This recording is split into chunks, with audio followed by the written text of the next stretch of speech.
আসসালামু আলাইকুম। Renaissance Shampa cooking রেসিপিতে আপনাদের সবাইকে ওয়েলকাম। আমি আবারও চলে আসলাম আরও একটা নতুন ভর্তার রেসিপি নিয়ে। আজকে আমি আপনাদের সাথে শেয়ার করতে চলেছি কাঁচকলার ভর্তা। কাঁচকলার ভর্তা করার জন্য আমি এখানে 2টা আস্ত কলা নিয়েছি।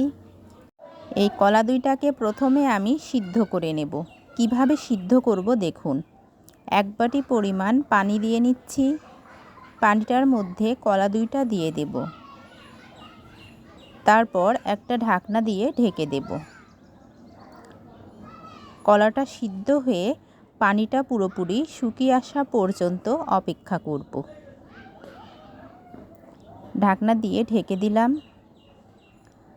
আমার রেসিপি যদি আপনাদের ভালো লাগে চ্যানেলটি অবশ্যই সাবস্ক্রাইব করুন, লাইক কমেন্ট শেয়ার করুন, পাশে থাকা বেল আইকনটি বাজিয়ে দিন যাতে আমার রান্নার ভিডিও সবার আগে আপনাদের কাছে পৌঁছায়। যারা আমার চ্যানেলটি সাবস্ক্রাইব করেছেন তাদেরকে অসংখ্য ধন্যবাদ। আর যারা এখনও সাবস্ক্রাইব করেননি সাবস্ক্রাইব করে পাশে থাকা বেল আইকনটি বাজিয়ে দিয়ে আমার পাশেই থেকে যাওয়ার অনুরোধ রইল। দেখুন কলাটাকে আমি এভাবে সিদ্ধ করে নিলাম। কলাতে কিন্তু কোনো রকম আর পানি নেই। এবার আমি কলার খোসাগুলো ছাড়িয়ে নেব। চুলায় ফ্রাই প্যান বসিয়ে দিয়েছি। এখন আমি সামান্য সরিষার তেলে 2টা পেঁয়াজ কুচি করে নিয়েছি আর 4 থেকে 5টা শুকনা মরিচ ভেজে উঠিয়ে নেব। প্রথমে পেঁয়াজটা ভেজে নেব।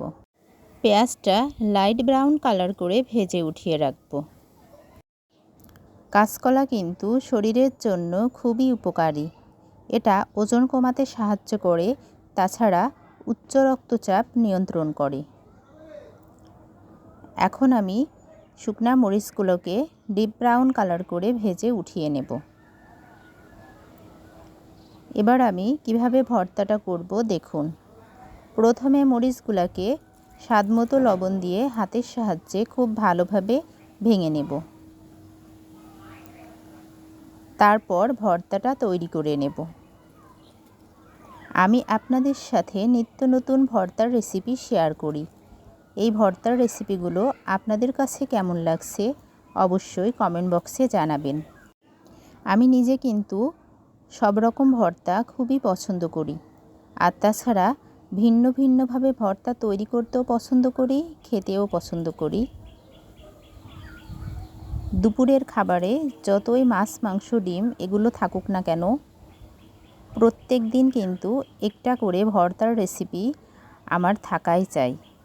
তা না হলে আমার ভাত খেয়ে পুরোপুরি তৃপ্তি আসে না। দেখুন ভর্তাটা আমি তৈরি করে নিয়েছি। খুবই কিন্তু টেস্টি হয় এভাবে কাঁচকলার ভর্তা তৈরি করলে। আসসালামু আলাইকুম।